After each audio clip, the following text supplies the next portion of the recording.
হে everyone, সবাইকে সুপ্রভাত, good morning জানিয়ে আজকের আমার এই ব্লগটা শুরু করছি। তো সবার আগে দেখাবো তোমাদেরকে, দেখো এই যে সেই পেঁয়াজ বসিয়েছিলাম তোমাদেরকে এর আগে একটা ভিডিওতে তোমাদের দেখিয়েছিলাম। তো দেখো পেঁয়াজ গাছটা বেশ বড় হয়ে এসেছে, আর পাশেই কিছু আলু, ওই বাজার থেকে আনা আলুগুলোতে গাছ বেরিয়ে গেছিলো, তো আমি বসিয়ে দিয়েছিলাম। দেখো সেই আলুগুলোরও গাছ বেরিয়ে গেছে। আরও কিছু এখানে বসিয়েছি, এখানে কিছু ধনে আর মেথির দানা বসিয়েছি। তো যখন গাছগুলো বেরোবে তখন তোমাদের সাথে সেগুলো শেয়ার করব। আর এখানে একটা রসুন গাছ বসিয়েছি, দেখো রসুন থেকেও একটা গাছ বেরিয়েছে।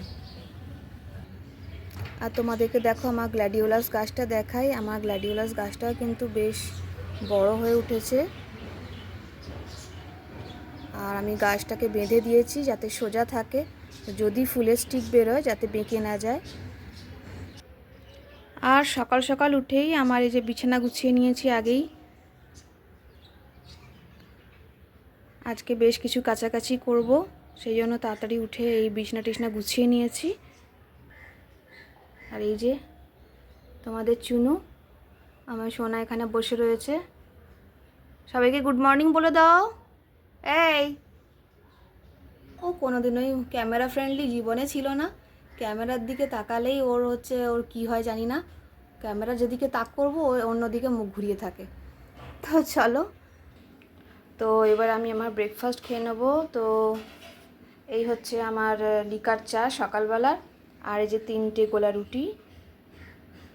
তো চলো এবার আমি আমার ব্রেকফাস্টটা করে নিই। আজকে আমি বানাচ্ছি বন্ধুরা হচ্ছে ওলকপি আর মূলো একসঙ্গে ভাজা।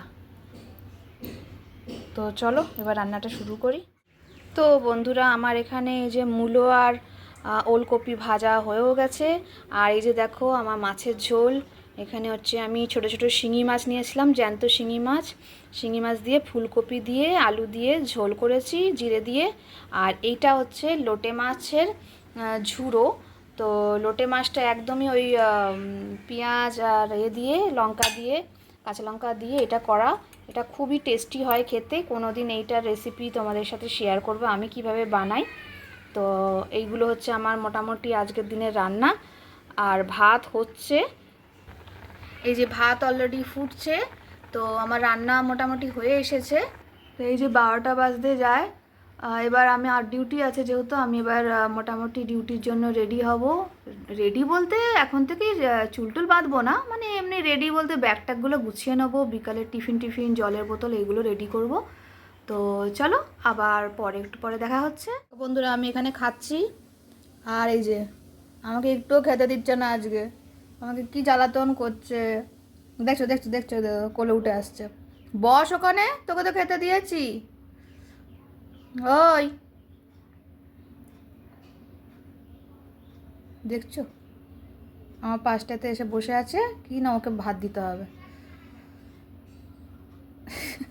কি করি বলো তো, একে নিয়ে বাচ্চাদের মতো অবস্থা করে আমার সাথে মাঝে মাঝে। তো আমার খাওয়া দাওয়া হয়ে গেছে বন্ধুরা। আর আমি দেখো এখানে কমলা লেবুর খোসা ছোট ছোট পিস পিস করে এখানে জলে ভিজিয়ে রেখেছি, এটাকে আমি ফ্রিজে ঢুকিয়ে রাখবো।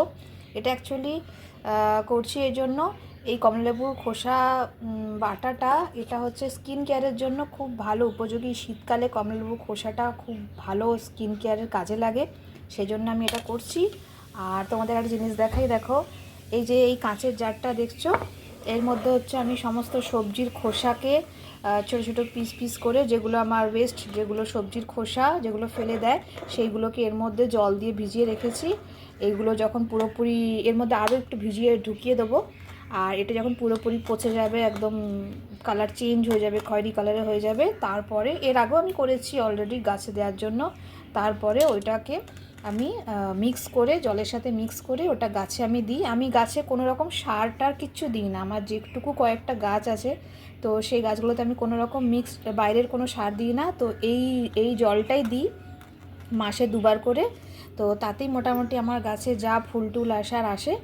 আমি জানি হয়তো আরও একটু ভালো কেয়ার করলে হয়তো আরও ভালোভাবে করা যায়। দেখি ডিসেম্বর মাস স্টার্ট হলে আমি তারপরে গিয়ে বেশ কিছু গাছ কিনে নিয়ে আসবো এবং সেইগুলো তারপরে পরিচর্যা করব। অনেক গাছ, অনেক টব খালি পড়ে রয়েছে, সেইগুলোকে তখন ইউটিলাইজ করব। তো তখন সেই ভিডিও তোমাদেরকে দেখাবো, ঠিক আছে? আর এই যে আমার দুটো কন্টেনার দেখছো, এর মধ্যে মাটি দিয়ে আজকে আমি এখানে বেশ কিছু ধনে আর মেথি এর মধ্যে দিয়েছি, দানা দিয়েছি। দেখি এখন গাছ বেরোয় কি না। সো টাইমটা একটু লাগবে অবশ্যই। সো ওয়েট অ্যান্ড ওয়াচ, দেখা যাক কী হয়। তো দেখো, এই ডিউটি যাওয়ার আগে একটু রেস্ট নিচ্ছি, তো সেখানেও এসে আমার পাশে এসে এখন বসে আছে।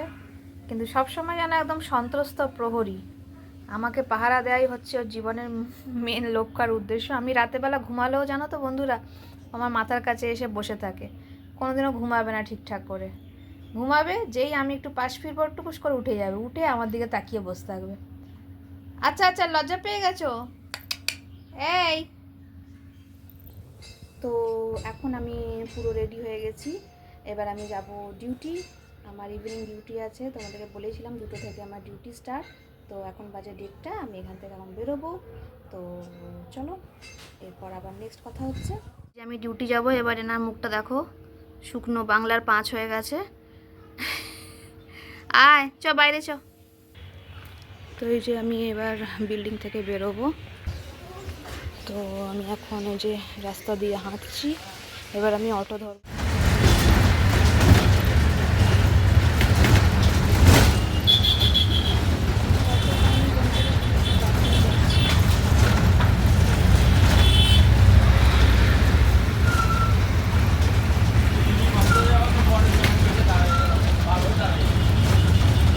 তো বন্ধুরা, এই জাস্ট ফিরলাম বাড়িতে। এখন বাজে এই যে 9:10। আর টুকটাক এটা সেটা কিনতে কিনতে আসছিলাম বাড়ির জন্য। ডিউটি থেকে একটু দেরি হয়ে যায় আস্তে আস্তে, 8টার সময় ছুটি হয়, কিন্তু প্রপার 8টায় তো আসতে পারি না। তো যাই হোক, আজকের এই ব্লগটা এত দূরই। তো তোমাদের কেমন লাগলো ব্লগটা জানিও অবশ্যই কমেন্টে, যে আমার এই ব্লগটা কেমন লাগলো ভিডিওটা। আর আমার এই ডেলি লাইফের আরও ভিডিও আমি পরবর্তীকালে বানাবো। অ্যাকচুয়ালি আমার মনে থাকে না যে শ্যুট করতে হবে বা এটা করতে হবে, দেখাতে হবে বলে, তো খেয়াল থাকে না, নতুন নতুন তো তো সেই জন্য আস্তে আস্তে শিখছি। তো তোমরা অবশ্যই সাপোর্ট করো, পাশে থেকো। আর আমাকে আর আমার চুনু মানে আমার বিড়ালকে তোমরা যে পরিমাণে ভালোবাসা দিয়েছো বা দিচ্ছ, তার জন্য আমি সত্যিই কৃতজ্ঞ। তো তো ব্যাস এইটুকুনি আজকের ব্লগটা। তো তো চলো, গুড নাইট। এবার আমি আমার চেঞ্জ করব, ফ্রেশ হব, তারপর রাতে ডিনার করে একটু সবার কমেন্টগুলো একটু দেখব, সবাই ভিডিওগুলো লাইক কমেন্ট করব, ভিডিওগুলো রেসপন্স করব, করে আবার কালকের জন্য ঘুমিয়ে এনার্জি নিতে হবে। তো তো এই ছিল আমার আজকের ভিডিও। যদি তোমাদের ভালো লাগে অবশ্যই পাশে থেকো। আর এই যে আমার দুষ্টুটা